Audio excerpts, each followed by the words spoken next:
Le salarié ne peut pas renoncer à son préavis et à son indemnité de préavis avant d'être licencié par son employeur. C'est ce que nous rappelle la Cour de cassation dans cet arrêt du 7 décembre 2022. Je reprends avec vous ce raisonnement très simple qu'elle tient, qui tient en deux temps. Donc là, vous avez une salariée qui renonce à son préavis, à l'exécution de son préavis en avril 2016, et elle se fait licencier un mois plus tard, le 27 mai 2016. Et ce que nous rappelle la Cour de cassation, d'abord, c'est à quelles conditions, en fait, l'employeur est tenu de payer le préavis, l'indemnité de préavis au salarié, et dans quel cas il n'est pas tenu de le faire. Alors, l'employeur doit payer l'indemnité de préavis au salarié lorsque il dit au salarié « je vous dispense d'exécuter votre préavis ». Autrement dit, le salarié il serait prêt à faire son préavis, mais l'employeur lui dit « je ne veux pas que vous le fassiez, je vous en dispense, mais je vous le paye quand même ». L'autre cas dans lequel l'employeur est tenu de payer l'indemnité de préavis, c'est lorsque, en fait, l'inexécution du préavis, elle est imputable à l'employeur. Alors, dans quel cas ça peut être imputable à l'employeur? Tout simplement, quand l'employeur va licencier un salarié pour faute grave. S'il le licencie pour faute grave, eh bien, en fait, le salarié doit quitter immédiatement l'entreprise. Donc, par définition, il ne va pas effectuer son préavis.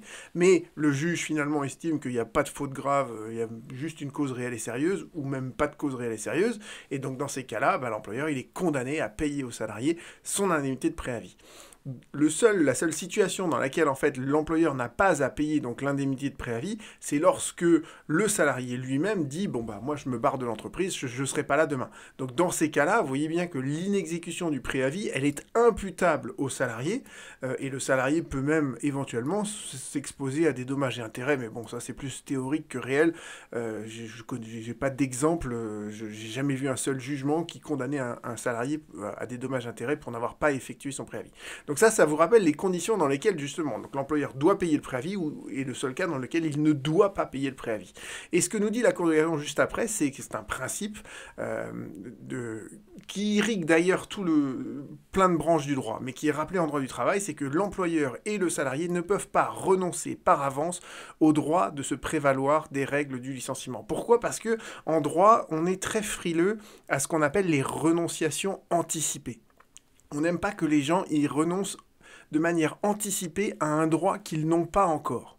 Et c'est encore plus vrai en droit du travail, parce qu'en droit du travail, on suspecte toujours que l'employeur qui est dans une position de force face à son salarié va essayer de lui extorquer en fait une renonciation anticipée à quelque chose auquel le salarié a droit. Donc vous voyez qu'en droit du travail, il y a ce principe qu'on ne peut pas renoncer par avance aux règles du licenciement.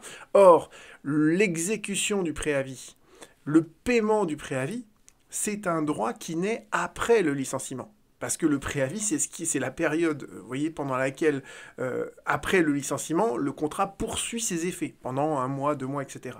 Donc en fait, le fait de pouvoir renoncer à l'exécution du préavis, ça ne peut avoir lieu qu'après le licenciement. Parce que si on renonce à ça avant le licenciement, on fait une renonciation anticipée à une des règles du licenciement, ce qui juridiquement est impossible.